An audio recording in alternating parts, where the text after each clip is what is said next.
चीन ने कश्मीर के अंदर अपनी फौज तैनात करने के लिए फोकस करना शुरू कर दिया है। इसके अलावा ईरान अब अमेरिका को मारने के लिए अपने मिसाइलों को कामयाब बनाने के लिए चाइना का रास्ता इस्तेमाल करके रूस से मिलेगा। इसके अलावा पाकिस्तान के अंदर चाइना ने स्ट्रैटेजिक प्लान पर काम करना शुरू कर दिया है। इस स्ट्रैटेजिक प्लान की पॉलिसी शिफ्ट भी आपके साथ शेयर करेंगे। और मार्च 2020 के अंदर अमेरिकी सदर डोनाल्ड ट्रंप ने एक बयान जारी किया था कि अमेरिका एक सुपर डुपर मिसाइल बनाने जा रहा है। उस सुपर डुपर मिसाइल की कामयाबी का अमेरिका ने आज दावा किया है। दोस्तों, आज की इस वीडियो में ये तमाम तर डेवलपमेंट्स आपके साथ शेयर करेंगे। छोटी सी गुजारिश है कि हमारे YouTube चैनल हसनाट टीवी को सब्सक्राइब कीजिए, घंटी के निशान को दबाइए ताकि लेटेस्ट न्यूज आप तक बर वक्त पहुंच पाए। नाज़रीन, सबसे पहले बात करते हैं चाइना की पॉलिसी शिफ्ट के बारे में। तो चाइना ने पाकिस्तान के कश्मीर के अंदर अपनी फौज तैनात करके भारत को निस्तो नबूद करने का प्लान किया है। पाकिस्तान चाइना की मदद से स्ट्रैटेजिक लोकेशन बनाएगा और स्ट्रैटेजिक लोकेशन भारत के खिलाफ इस्तेमाल की जाएंगी। मकबूजा कश्मीर में भारत ने पाकिस्तान की सरहदों पर जितने भी मिसाइल तैनात किए हैं, पाकिस्तान उसके बराबर में मिसाइल भी तैनात करेगा। और इसके अलावा जितने भी भारत ने काम किए हैं, स्ट्रैटेजिक लोकेशन बनाई है, पाकिस्तान चाइना के मदद से वो सारे के सारे काम करेगा। भारत इसकी वजह से परेशान है कि चाइना ने अपनी पॉलिसी शिफ्ट क्यों की। लद्दाख के बाद अब पाकिस्तान और चाइना मिलकर कश्मीर को आजाद करवाएंगे और इंशाल्लाह कश्मीर आजाद होकर रहेगा। दूसरी जानब भारत को चाइना से लड़ाई करके बहुत ज्यादा मुश्किलात का सामना है, क्योंकि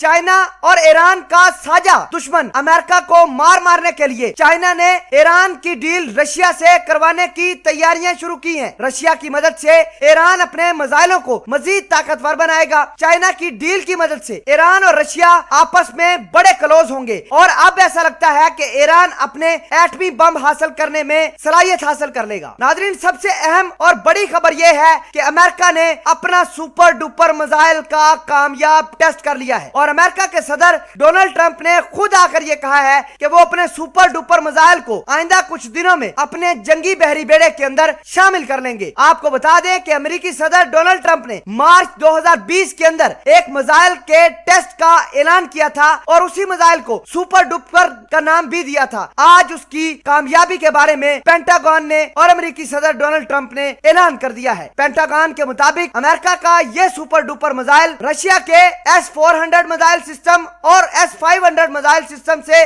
17 गुना ज्यादा ताकतवर हो सकता है। इसी तरह चाइना के DF-41 मिसाइल से अमेरिका का यह सुपर डुपर मिसाइल भी काफी ताकतवर होने का दावा किया गया है। नाज़रीन ग्रामी, अब आपको बताते हैं कि दो खेमे बन चुके हैं। दो खेमे किस तरह आपस में एक दूसरे को तबाह करने में लगे हैं, जरा उसके ऊपर नजर डालते हैं। एक खेमा Pakistan, China, north Korea, Nepal और ईरान का बन गया है। दूसरा खेमा America, Bharat, Israel, Britain, France और जापान का बन गया है। हर कोई अपने अपने खेमे को मजबूत करने के लिए तैयारियां पकड़ चुका है। जैसा कि हाल ही में भारत को अमेरिका की जानब से 92 fighter jet armoured personal aircraft की डिलीवरी की गई है। भारत को रशिया से S-400 मिसाइल सिस्टम मिलने वाला है। भारत को इजराइल ने हेरोन ड्रोन और स्पाइक्स एंटी गाइडेड मिसाइल दे दिए हैं, जो पाकिस्तान और चाइना की सरहद पर तैनात भी हो चुके हैं। फ्रांस की एक खेप भारत को 26 जुलाई को अंबाला एयरबेस पर मिल जाएगी। भारत ने इजराइल के साथ कल साइबर अटैक के ऊपर एक समझौता किया है कि भारत अपने हमसाया मुल्कों को अब इजराइल की मदद से साइबर अटैक का निशाना भी बनाएगा। दोस्तों, ये थी सारी की सारी कहानियां। आप समझ सकते होंगे कि ये ब्लॉक किस तरह आगे बढ़ते जा रहे हैं। चाइना का एक ब्लॉक है, अमेरिका का एक ब्लॉक है। अब देखना होगा क्या चाइना अपने ब्लॉक को ताकतवर बनाएगा या अमेरिका। ये आने वाला वक्त सब कुछ बता देगा।